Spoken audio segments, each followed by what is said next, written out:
Olá, alunos! O assunto da nossa aula hoje a gente continua falando de Roma. A aula passada a gente falou sobre Roma, monarquia, né? Roma começa com uma cidade, certo? Criada por quem? Por Rômulo, né? Rômulo vai criar essa cidade.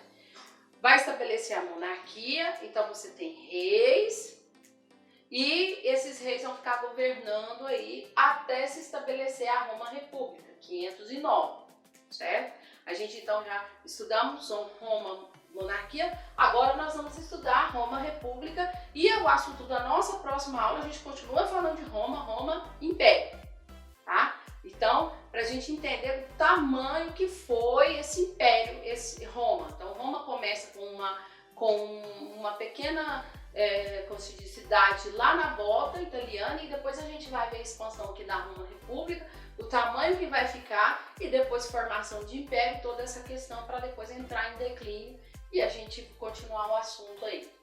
O que acontece? Como que é a estrutura de poder na Roma República? Você tem as magistraturas, que exerciam o poder executivo e a justiça. Quem eram as magistraturas? O cônsul, principal autoridade romana, que ele era declarado cônsul quando havia um clima de guerra civil, ou eles iam guerrear com outros povos. Então o cônsul ele era eleito, né, pelo Senado, a gente vai ver o Senado aí mais pra frente, ele era eleito pelo Senado para governar Roma na época da República. Você tinha o pretor, líderes escolhidos para comandar o exército, tá? Era escolhido 2 líderes apenas. Você tem o edil, muitos edis, né? Eleitos pela Assembleia Tribal, organizavam jogos anuais e fiscalizavam ruas e mercados. Você tem os questores, o questor, eleitos pela Assembleia Tribal também, responsável pelo controle do tesouro, finanças e dos arquivos. Então, o poder executivo e judiciário dentro da Roma República era feito por esse grupo de magistraturas, de magistrados. Diferente da Roma Monarquia. Roma Monarquia você tem um rei, o rei que governa. Quem que está governando como estrutura de poder máxima dentro da Roma República? O Senado. Concentrava o poder composto por 300 membros, cargos vitalícios, vindo de que classe? Dos patrícios, lembra? As classes da sociedade romana, que a gente viu na aula passada, eu também vou frisar aqui nesses slides, nessa videoaula que a gente está fazendo aqui. Então, os 300 patrícios mais velhos participavam do Senado. Era um cargo vitalício, então eles ficavam até morrer. Aqui tem uma representação do Senado e se decidia tudo. Ou seja, as questões mais principais, importantes dentro da Roma República era definido pelo Senado. Você também tinha as assembleias, responsáveis por reeleger aqueles magistrados que a gente viu no começo da aula. Quais eram as assembleias? As curiatas, a centurial e a tribal. E depois, devido que as revoltas da plebe, né? Porque a plebe começa a se revoltar com esses patrícios, porque eles estão governando, os patrícios estão governando neste momento a Roma República, que é o Senado, e esses patrícios começam a eleger leis e votar leis que só favorecem os patrícios.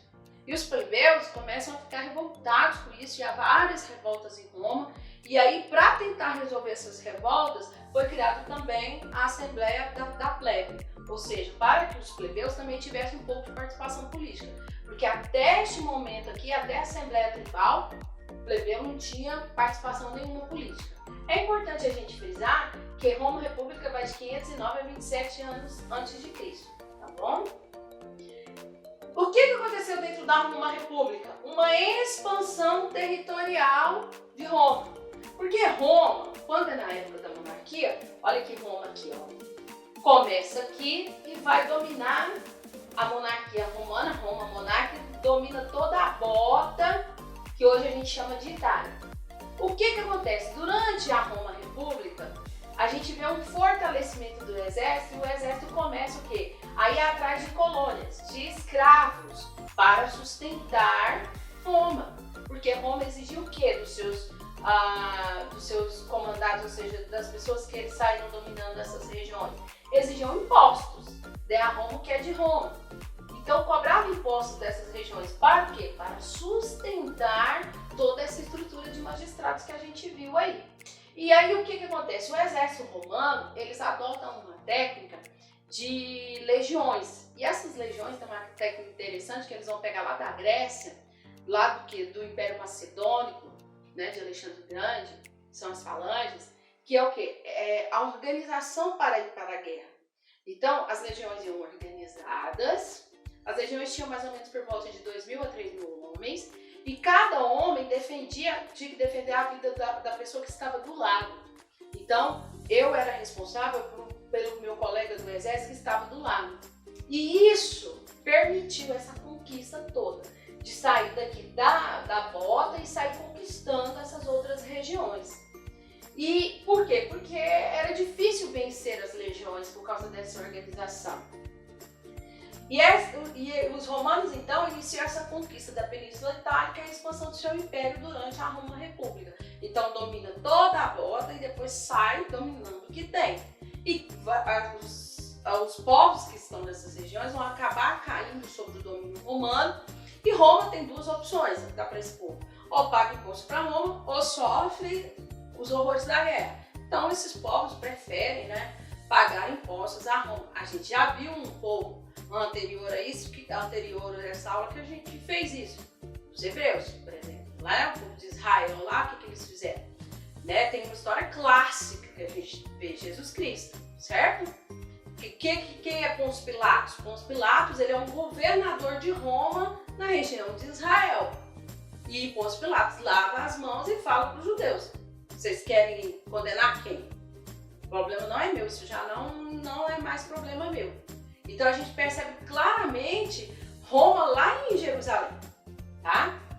Posteriormente expandiram seu domínio pelo Mar Mediterrâneo, então dominaram toda a região do Mar Mediterrâneo. Os romanos travaram guerras contra quem? Os samnitas, os gregos, os gauleses, os cartagineses, que são as guerras púnicas. Então eles tiveram várias guerras com os cartagineses. Os cartagineses estavam onde? Na África. Bem aqui, ó, deixa eu mostrar para vocês, voltar no mapa. Nessa região aqui, ó, tá? Que é a região de Cartago. Até os romanos conseguem vencer os cartagineses. Ó, eles vão dominar o Egito, tá? Os romanos vão dominar a Grécia. Aliás, eles eram apaixonados pela Grécia, né? Pegaram muita coisa da Grécia, politeísmo, seus deuses. E os romanos tinham essa característica. Se eles achavam que era interessante, dominar o povo, achou que era interessante, eles anexavam a sua cultura. Eles tinham essa característica. O que acontece? Há dentro da Roma República um fortalecimento da plebe. As secessões da plebe contribuíram para a melhoria da vida dos plebeus. O que acontece? Os plebeus, esse povo aqui, tá? Dentro da Roma República, você tem o quê? Uma melhoria de condições, mas não um acesso à política dos plebeus.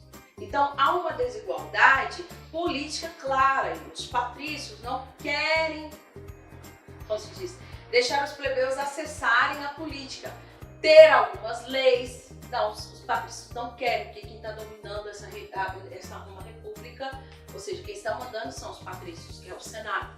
E os plebeus começam a se revoltar e começam a forçar, né, os patrícios a ceder algumas leis. E essas leis das 12 tábuas, então, ou seja, a partir desse momento as leis passaram a ser escritas, que aí fica muito mais fácil, porque não tem interpretações várias para os patrícios favorecerem. A lei Canuleia, a lei Licínia. A lei Canuleia é o plebeu poder casar com o patrício, porque antes também não podia isso. Aí, a partir desse momento, passou a, como se diz, deixar promover esse casamento. A lei Licínia também, a lei Licínia é acesso às terras. Essa daqui é a sociedade romana na República. Então, eu decidi mostrar para vocês o quadro, que a gente só falou um pouquinho lá no outro vídeo, então eu trouxe para vocês. Você tem os patrícios, que são essas pessoas, você tem o soldado e o escravo, e você tem os plebeus. Essa era a sociedade romana na República. Ou seja, os patrícios, donos de terras extremamente ricos, você tem o soldado, o exército, que está o quê? Ainda atrás das conquistas, fazendo toda aquela estrutura de conquista que a gente viu, e você tem os plebeus, esse povo que não tem participação política nenhuma, que vai lutar por essa participação política. E aí nós temos o quê? A crise da República, final de República, passagem para o Império. O que é isso? Os irmãos Graco, Tibério e Graco, eles foram eleitos cônsul. Lembra quando eu disse para vocês que o cônsul era eleito quando havia algum problema, alguma crise dentro da república? E eles foram eleitos, né, pelo Senado. Só que esses irmãos, o que eles tentaram? Eles criaram o tribuno da plebe e fizeram tentativas de reforma agrária. Ou seja, acesso a terras para os plebeus. É isso que esses irmãos estavam tentando para resolver esses conflitos que tinham dentro da Roma República, dentro de Roma. Só que os irmãos Graco, o que eles foram? Eles foram assassinados dentro do Senado pelos senadores. E aí os plebeus ficaram muito revoltados, tanto que nós temos uma revolta, a revolta de Espartacus.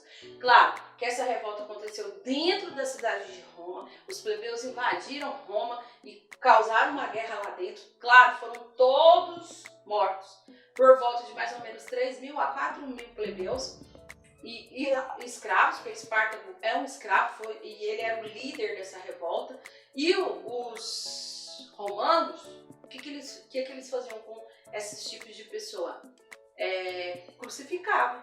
Por isso que Jesus foi crucificado, porque também era uma forma de punição. E esse pessoal da revolta de Espartacus, eles foram, a maioria de todos, crucificados na entrada de Roma. Vocês imaginem o fedor que Roma ficou nessa época aqui, né? Por volta de 2.000 pessoas crucificadas assim na entrada de Roma, para mostrar para o povo que quem mandava eram os patrícios. Há um crescimento do escravismo, claro, né? Porque se você aumenta as colônias, você tem mais escravos, e esse crescimento do escravismo estava difícil de coordenar isso, né, pelo Senado. O Senado estava meio que perdendo a mão nessa ideia. E você tem os triunviratos. Os triunviratos, eles surgiram para tentar resolver essas guerras internas, né, com a plebe. O que aconteceu? Os cônsuls não deram conta, esses irmãos Graco. Aí cria os triunviratos, primeiro e segundo triunvirato. É a eleição de cônsul também para resolver, né, essas guerras internas entre os generais. Esses cônsuls, na maioria das vezes, eram eleitos quem? Grandes generais do exército. E aí o exército está começando, e nós estamos entendendo o processo do exército começar a ganhar poder frente a quem? Aos patrícios. Então os patrícios gradativamente vão perdendo poder na Roma República para o exército, porque os generais começam a conquistar muitas coisas e eles voltam aclamados, né, dentro de Roma. E aí os senadores não conseguem resolver essas questões internas. Então, ver nesses generais resolver essas questões da plebe, essas questões internas, essas crises internas dentro de Roma, e vai dando poder para esses generais, até que o que acontece? Nós temos a proclamação do primeiro imperador de Roma, Otávio Augusto. O que ele faz? Ele faz uma centralização do poder. Claro que na Roma Império, a gente vai ver para frente, que tem o Senado, mas tudo passa pela mão do Otávio Augusto. Ele vai ser eleito lá no segundo triunvirato, tá? Ele é eleito como cônsul, aí o segundo cônsul, que era eleito 2, o Silas, morre, tá? E ele passa a ter todos os títulos e centralizar o poder na sua figura. E assim passa o final da Roma República, 27 anos antes de Cristo, e vamos para Roma Império. Importante você ter os patrícios do Senado aqui, ó, vai perdendo poder para os generais, há uma militarização. Os senadores também passam por um processo de corrupção o tempo inteiro, né? Porque eles estão com o poder na mão, então a corrupção em Roma está muito grande.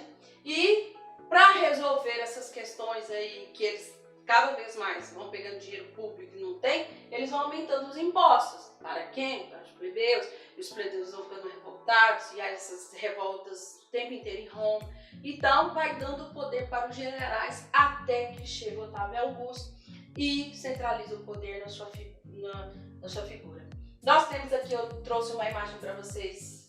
Claro que isso aqui é um ator de hoje, né? Mas é para vocês entenderem. Spartacus é uma série, né? Hoje da Netflix. E você tem aqui uma estátua do Otávio Augusto, né? Como uma representação do fim de república, passagem para império. Assim terminamos a nossa aula. Alguns avisos importantes. Realizar as atividades do livro didático adotado, módulo 2, páginas 589, 590 e 591. Assistir o filme Spartacus, pode ser a versão de 1960 ou de 2014.